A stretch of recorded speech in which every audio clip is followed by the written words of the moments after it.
Eu tenho estado aqui, senhor presidente, há mais de 90 dias nessa tribuna,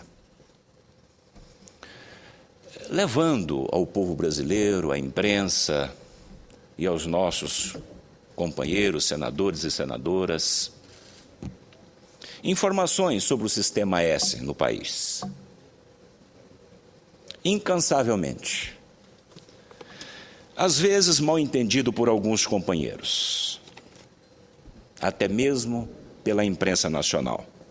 Mas interessante, senhor presidente, eu quero trazer aqui agora, neste momento, antes do meu pronunciamento, o valor econômico de 2003, ele publica-se uma nota. A nota chama-se, título, Como vai enfrentar disputa pelo Sistema S? Aí diz a nota, o governo Lula quer mudar o Sistema S, que há quase 60 anos forma e capacita profissionais em várias áreas de atuação. E diz, a briga é boa. Embora não pretenda acabar com as entidades como o SEBRAE, SENAI, o SESI, SENAC, o governo quer que os trabalhadores passem a fazer parte da gestão do sistema, hoje a cargo dos empresários por meio de suas federações estaduais e nacionais. O governo quer também aumentar o controle da sociedade sobre as contas do sistema, já que ele é mantido com dinheiro público. Além disso, quer usar os recursos bilionários das entidades do sistema, integrando seus programas de capacitação profissional ao Ministério do Trabalho. E continua a nota aqui. A proposta é polêmica, é claro, enfrenta forte resistência dos líderes empresariais. Desde a criação do sistema, na década de 40, todas as iniciativas para mudar a forma de financiamento e de gestão das entidades foram abortadas no nascedouro. Isto, o presidente Lula, à época, em 2003, queria então mexer no Sistema S. E aqui diz a nota, que morre no nascedouro. O debate sobre o financiamento do sistema é recorrente, por frequentes surgimentos de denúncias e irregularidades no uso dos recursos arrecadados pelo Sistema S. Há 4 anos, o Tribunal de Contas da União realizou uma mega operação de auditoria e descobriu inúmeras irregularidades em várias unidades do sistema. Como os recursos arrecadados não entram no orçamento público, a receita das entidades é uma contribuição para fiscal, por isso as entidades são obrigadas, por lei, a prestar contas anualmente ao TCU. E diz, mais, uma das zonas cinzenta está no relacionamento entre as federações regionais, por exemplo, Fiesp, FEJAM, FEComércio e confederações nacionais, CNI, CNC, CNT, e as entidades do Sistema S. Pela legislação, essas entidades são geridas pela federação e confederações e são remuneradas para isto. E aí, mais à frente, diz aqui, na Folha de São Paulo de 2008, olha a briga ao longo dos anos. A Folha, então, diz, em 2008, governo quer mudar o uso dos recursos do sistema. E diz a nota, nos últimos anos, várias tentativas de eliminar ou reformar o sistema esbarraram na resistência de confederações como CNI, CNC do Comércio, responsável pela gestão dos recursos. Um dos argumentos sempre lembrados pelos defensores do sistema é que o presidente Lula se formou torneiro mecânico pelo Senai. Veja só, senhor presidente, a história do Sistema S é longa, são 70 anos. Eu não vou dizer o nome desta autoridade que me confidenciou, mas eu acho que é sabido por esse Congresso que na Constituição de 88, a intenção dos seus constituintes era acabar com o Sistema S. Mas chegaram à conclusão que fazia a Constituição e acabava com o Sistema S, ou deixava o Sistema S e fazia a Constituição. Isso, então, dá para a gente ter noção perfeitamente do poder político e financeiro que hoje é o Sistema S no Brasil. Pois bem, presidente, É atribuição e competência desta casa fiscalizar o dinheiro público. E eu, ao longo desses 3 meses, é o que eu tenho tentado fazer. É ver como é que está sendo gasto estes bilhões que o Sistema S arrecada compulsoriamente todos os anos. Foi realizada agora, senhor presidente, no dia 28 de maio, uma audiência pública, por mim requerida, com os representantes do TCU, CGU, Receita Federal e AGU, na Comissão de Meio Ambiente, Defesa do Consumidor e Fiscalização e Controle, a CMA. Foram discutidos os resultados das auditorias elaboradas pelos órgãos de fiscalização e controle, nos entes do Sistema S, SESI, SENAI, SESC e outros. Na aludida audiência, abordei as diversas irregularidades verificadas nas auditorias, como falta de transparência, arrecadação feita diretamente, disponibilidade financeira, queda na oferta dos cursos gratuitos, contratação de pessoal, que eu tenho dito sempre aqui, cumulatividade de cargos, desvio de finalidade, contabilidade despadronizada, irregularidades de toda a natureza no sistema licitatório e outros. Isso eu tenho dito sempre aqui. O representante da Controladoria Geral da União, senhor Valdir Agapito, que estava presente à nossa audiência, afirma categoricamente, conforme notas taquigráficas. Primeiro, que o sistema não tem transparência e necessita de um choque. E complementa que as nossas LDs, as nossas leis de diretrizes orçamentárias, desde 2008, não estão sendo cumpridas e que eles têm que obedecer à lei de acesso à informação. Continua dizendo, sobre a arrecadação direta, afirma que tem sido um dos apontamentos feita pela CGU e isso dificulta o controle. Hoje quase que equivale à receita de contribuição. E diz, o Sistema S movimenta mais de 20 bilhões de reais ano, sendo 11 bilhões de contribuições e 4,6 bilhões de aplicação no mercado financeiro, além das receitas próprias geradas pelo sistema. Pois bem, infelizmente, o nobre, o ilustre representante da CGU, não tem essa informação precisamente. Nem ele, nem a Receita Federal, nem o TCU, nem a AGU, ninguém tem o valor real destes bilhões arrecadados pelo Sistema S. Na verdade, esses órgãos de controle não têm, porque há uma arrecadação feita diretamente que tão somente o Sistema S sabe. Então, infelizmente, como é que 20 bilhões de arrecadação, conforme está dizendo aqui o representante da CGU, que é a arrecadação do Sistema S, este país, este Congresso, não tem essa informação precisa, senhor presidente. Isto é uma barbaridade. Disse ainda o senhor Agapito que o Sistema S deveria criar um portal de transparência, porque quando requer informações do mesmo, demora mais de 6 meses. Ou seja, uma autoridade competente e responsável pela fiscalização do Sistema S, quando requer uma informação, demora mais de 6 meses. Ele lamenta.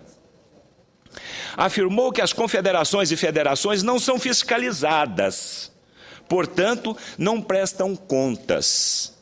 Há todo um manto em cima disto. E eu tenho dito aqui, as confederações, CNI, CNC, CNT, CNA, que arrecada hoje de repasse dessas entidades, senhor presidente, em torno de R$1 bilhão por ano, não são fiscalizadas por ninguém neste país. Eu sou empresário. Eu, como empresário, eu presto conta dos meus negócios ao governo, através da minha declaração, das minhas declarações e de outras legislações que a lei obriga. Agora, as confederações que recebem R$1 bilhão de dinheiro público não são obrigadas a prestar contas a ninguém. Mas eu protocolizei aqui um projeto, onde eu peço a fiscalização. O senhor Agapito continua: quanto às demonstrações contábeis, é preciso uniformizar e que a prestação de contas não espelhe a realidade dos fatos. Chama a atenção o fato de os ministérios não se sentirem donos do Sistema S. As auditorias encaminhadas a eles ficam sem saber o que fazer. Esse é um outro problema sério. Os ministérios de sua categoria, por exemplo, Indústria e Comércio, que é do SESI-Senai, do Transporte, que é o SEST-Senat, da Agricultura, que é Senar, eles não têm absolutamente responsabilidade alguma sobre o Sistema S. Isso também é outra grande barbaridade. E o representante da CGU diz isso aqui, que quando encaminha alguma coisa ao Ministério, eles não sabem o que fazer. E continua: a despeito da contratação de pessoal, o senhor Agapito afirma que o patrimônio público não pode permitir ação entre amigos. Anteriormente, senhor presidente, eu estava falando aqui das auditorias, agora eu estou aqui falando do depoimento dos representantes dos órgãos fiscalizadores do Sistema S. Por fim, Agapito recomenda a mudança na legislação do Sistema S. E diz: ampliar as multas e supervisionar o orçamento para inibir a corrupção.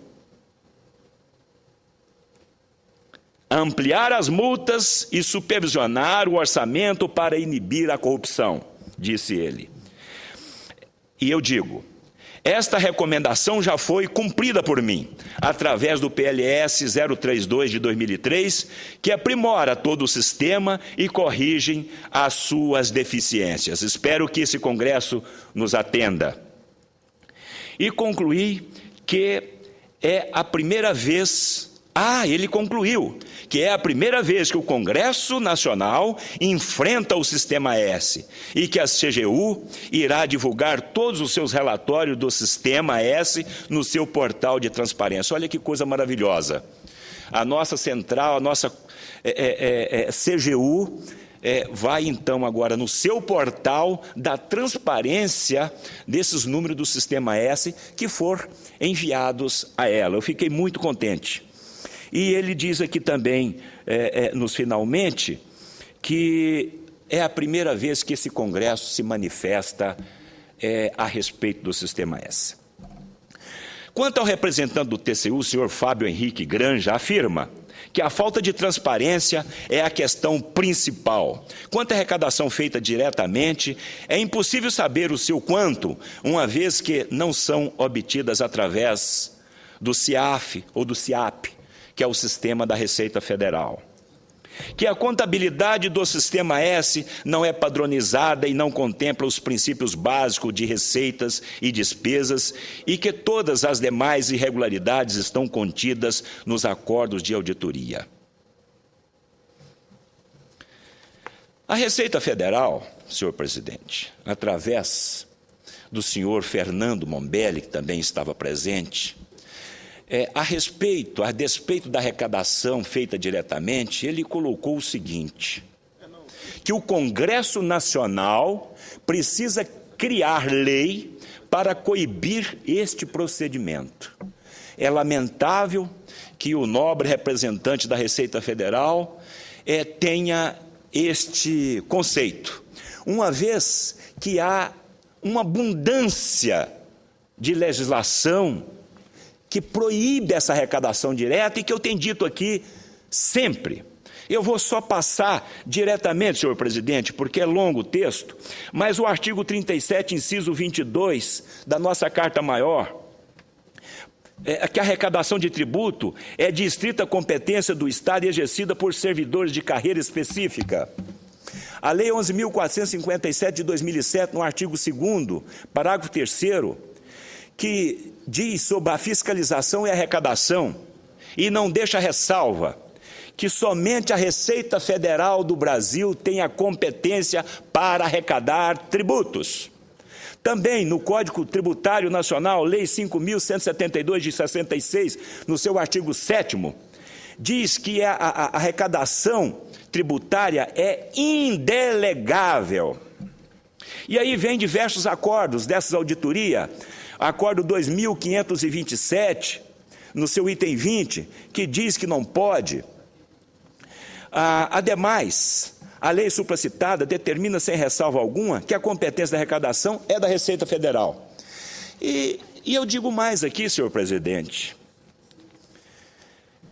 A partir da codificação do direito tributário em face da limitação imposta, da delegação, da fiscalização, apenas aos entes de direito público interno, apresentam-se revogados todos os dispositivos que tivessem atribuído este mister à pessoa jurídica de direito privado, por incidência do disposto no artigo 2º, parágrafo 1º do Decreto-Lei 4.657 de 42, a Lei de Introdução às Normas do Direito Brasileiro. Ou seja, com a criação da Lei 11.457 de 2007 e com a lei de Introdução às Normas do Direito Brasileiro, o que ficou para trás estão revogados. E, na verdade, eles não têm amparo legal para fazer essa arrecadação diretamente.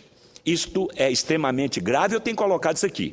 Para mim, os nossos empresários que estão pagando diretamente, este ano acredito que algo em torno de 4 bilhões de reais diretamente, estão inadimplentes com a Receita Federal. Pois bem.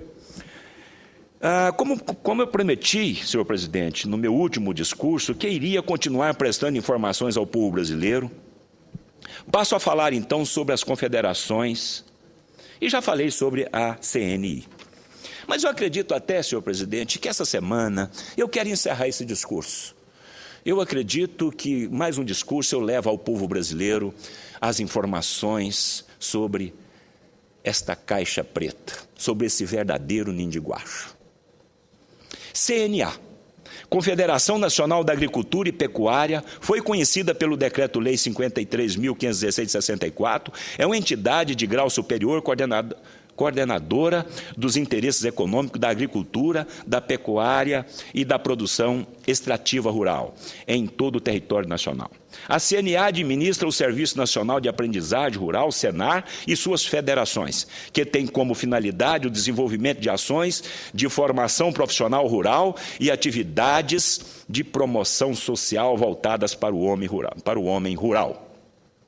E recebe um repasse do SENAR de 2% sobre toda a arrecadação, de acordo com a Lei 8.315/91 e o Decreto 566 de 92. Sem dúvida, a CNA é uma das maiores lobistas do país, com forte atuação neste Congresso Nacional. Por ser uma instituição que não tem a obrigação de prestar conta a ninguém, assim sendo, seu gestor ou gestora tem a liberdade de gastar o dinheiro público, o dinheiro do povo, da forma que melhor lhe convier. Senhor presidente, eu não vou aqui agora, neste momento, abrir a situação das confederações, do que eu encontrei na internet, porque outra informação a gente não tem. Mas eu quero fazer somente um comentário sobre cada uma delas aqui.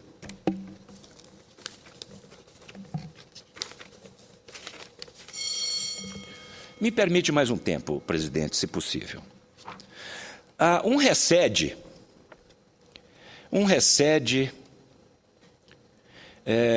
lá do Tocantins, um parecer da doutora Sandra Quirô, vice-procuradora-geral da República, disse o seguinte em seu parecer: No que toca à alegação de que a senadora Cátia Abreu, valendo-se do banco de dados da Federação Nacional da Agricultura, teria orquestrado um esquema de arrecadação de recursos para a campanha, verifica-se que tal fato realmente ocorreu, conforme demonstram os documentos de folha 1876 de 81 e 1885 a 1894.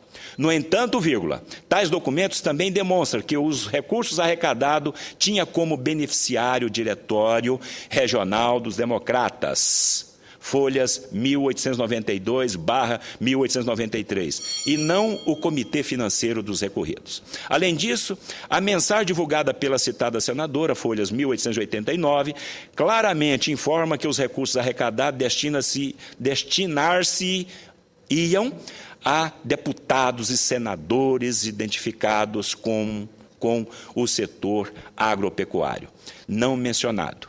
Em qualquer momento que postulantes ao Poder Executivo também seriam beneficiados com essas doações. Isso quem disse foi a doutora Sandra Quirot, num parecer dela.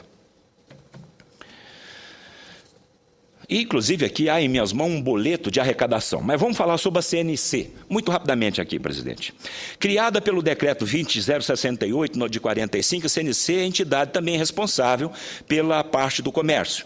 Administra o Serviço Nacional de Aprendizagem do SESC e do SESC e do SENAC. E tem como finalidade oferecer aprendizado, treinamento, lazer, saúde, esporte e o bem-estar social para o trabalhador do comércio.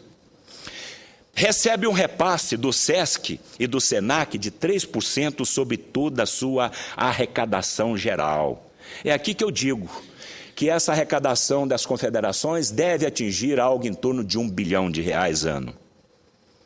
Transparência. É certo que não há transparência dos recursos públicos. Já estou cansado de dizer isso aqui, porque não tem que prestar conta. E aqui, recentemente aqui, o presidente da CNC, ele foi deposto do cargo e logo depois ele entrou com uma liminar e retornou ao cargo e está aí há quase 40 anos à frente da CNC. E agora tem uma nota aqui recentemente que ele aplica 700 milhões de reais em 7 prédios aqui em Brasília. Desses 7, 4 já estão prontos. Ou seja, esses 700 milhões de reais, de quem que é esse dinheiro? Isso é dinheiro do povo que deveria estar sendo aplicada na atividade fim. Não. Estão aplicados no mercado imobiliário para render recursos a esses gestores. E os cursos oferecidos são cobrados em valores exorbitantes. Isso tem que estar errado, senhor presidente. Não é possível. E aí diz mais aqui essa nota do Jornal do Brasil, do Cláudio Humberto, que não teve licitação alguma, mas não tem mesmo. Se não tem fiscalização, se não tem que prestar conta, por que então que vai então fazer licitação? Isto é um absurdo, eu tenho chamado a atenção dessa casa aqui sempre. CNT.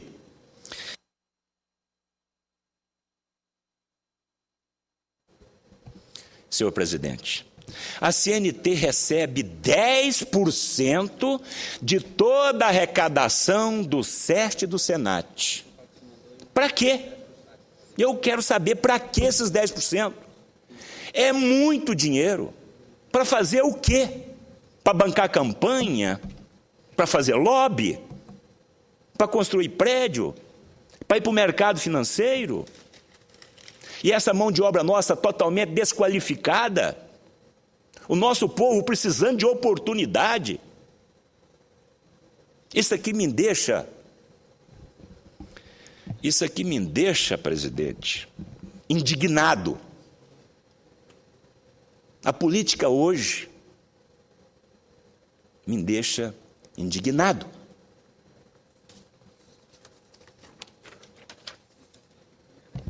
Eu não quero abrir aqui a caixa das confederações, porque eu abri a caixa preta do sistema S. Mas das federações e confederações, não é uma caixa preta.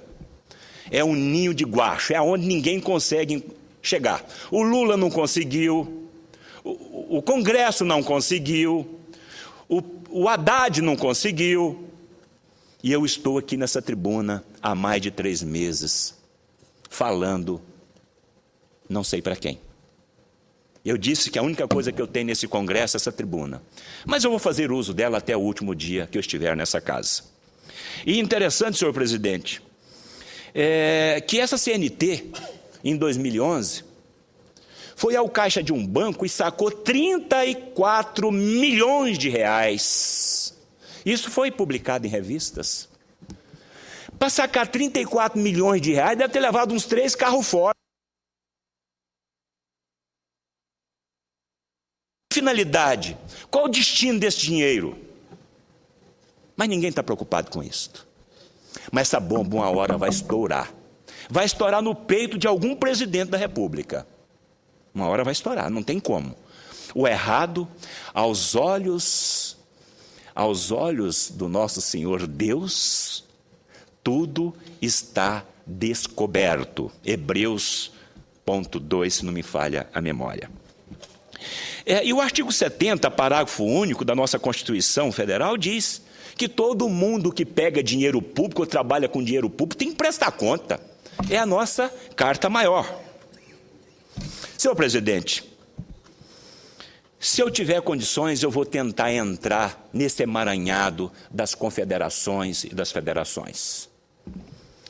Mas, por enquanto, senhor presidente, eu só agradeço muito a sua tolerância e a sua atenção. Muito obrigado, senhor presidente.